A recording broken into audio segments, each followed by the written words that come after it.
무소유, 법정 지음, 출판사 법무사, 읽는 이, 2018년 8월, 클레어. 제목, 무소유. 나는 가난한 탁발승이요. 내가 가진 거라고는 물레와 교도소에서 쓰던 밥그릇과 염소젓 한 깡통, 허름한 담요 6장, 수건, 그리고 대단치도 않은 평판, 이것뿐이요.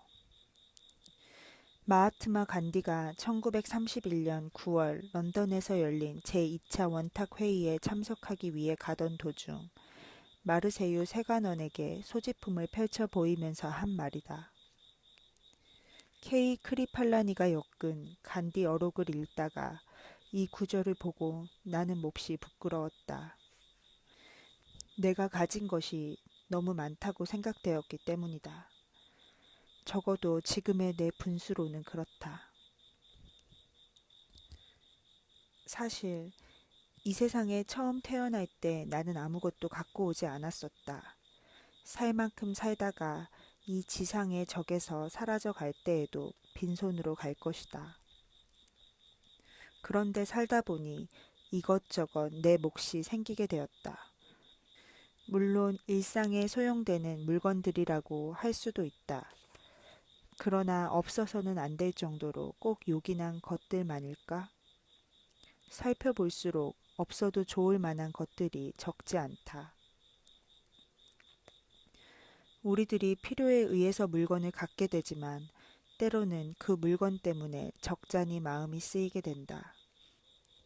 그러니까 무엇인가를 갖는다는 것은 다른 한편 무엇인가에 얽매인다는 뜻이다. 필요에 따라 가졌던 것이 도리어 우리를 부자유하게 얽어맨다고 할 때 주객이 전도되어 우리는 가짐을 당하게 된다. 그러므로 많이 갖고 있다는 것은 흔히 자랑거리로 되어 있지만 그만큼 많이 얽혀 있다는 측면도 동시에 지니고 있다. 나는 지난해 여름까지 난초 2분을 정성스레 정말 정성을 다해 길렀었다. 3년 전 거처를 지금의 다레헌으로 옮겨왔을 때 어떤 스님이 우리 방으로 보내준 것이다. 혼자 사는 거처라 살아있는 생물이라고는 나하고 그 애들 뿐이었다. 그 애들을 위해 관계서적을 구해다 읽었고 그 애들의 건강을 위해 하이포넥스인가 하는 비료를 구해오기도 했었다.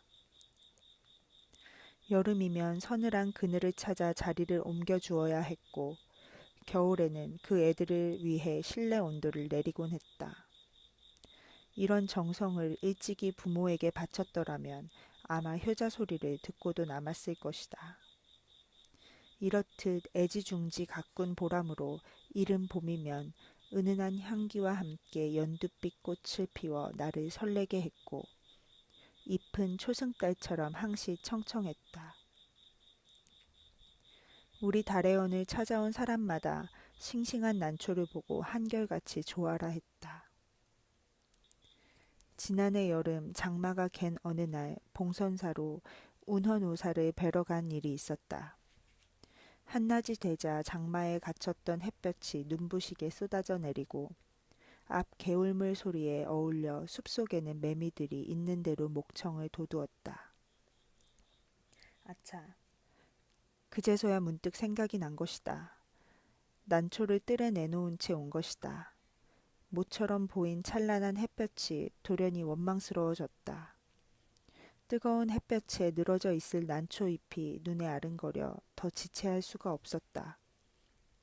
허둥지둥 그 길로 돌아왔다. 아니나 다를까 잎은 축 늘어져 있었다. 안타까워하며 샘물을 길어다 축여주고 했더니 겨우 고개를 들었다. 하지만 어딘지 생생한 기운이 빠져나간 것 같았다. 나는 이때 온몸으로 그리고 마음속으로 절절히 느끼게 되었다. 집착이 괴로움인 것을. 그렇다. 나는 난초에게 너무 집착한 것이다. 이 집착에서 벗어나야겠다고 결심했다. 난을 가꾸면서는 승가의 유행기인 산철에도 나그네 길을 떠나지 못한 채 꼼짝을 못했다. 밖에 볼 일이 있어 잠시 방을 비울 때면 환기가 되도록 들창문을 조금 열어놓아야 했고, 분을 내놓은 채 나가다가 뒤미처 생각하고는 되돌아와 들여놓고 나간 적도 한두 번이 아니었다. 그것은 정말 지독한 집착이었다. 며칠 후 난초처럼 말이 없는 친구가 놀러왔기에 선뜻 그의 품에 분을 안겨주었다. 비로소 나는 얽매임에서 벗어난 것이다. 날아갈 듯 홀가분한 해방감. 3년 가까이 지낸 유정을 떠나보냈는데도 서운하고 허전함보다 홀가분한 마음이 앞섰다. 이때부터 나는 하루 한 가지씩 버려야겠다고 스스로 다짐했다. 난을 통해 무소유의 의미 같은 걸 터득하게 됐다고나 할까. 인간의 역사는 어떻게 보면 소유사처럼 느껴진다.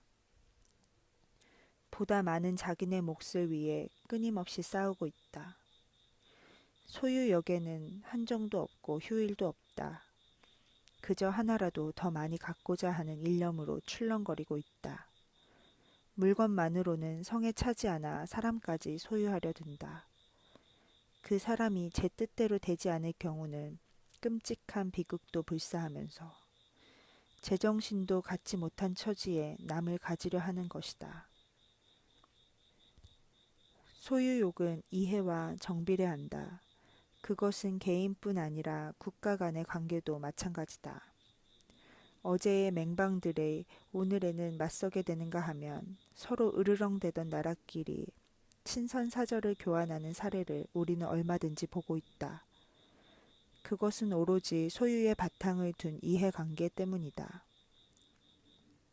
만약 인간의 역사가 소유사에서 무소유사로 그 방향을 바꾼다면 어떻게 될까? 아마 싸우는 일은 거의 없을 것이다. 주지 못해 싸운다는 말은 듣지 못했다. 간디는 또 이런 말도 하고 있다. 내게는 소유가 범죄처럼 생각된다. 그가 무엇인가를 갖는다면 같은 물건을 갖고자 하는 사람들이 똑같이 가질 수 있을 때 한한다는 것. 그러나 그것은 거의 불가능한 일이므로 자기 소유에 대해서 범죄처럼 자책하지 않을 수 없다는 것이다. 우리들의 소유관념이 때로는 우리들의 눈을 멀게 한다. 그래서 자기의 분수까지도 돌볼 새 없이 들뜬다.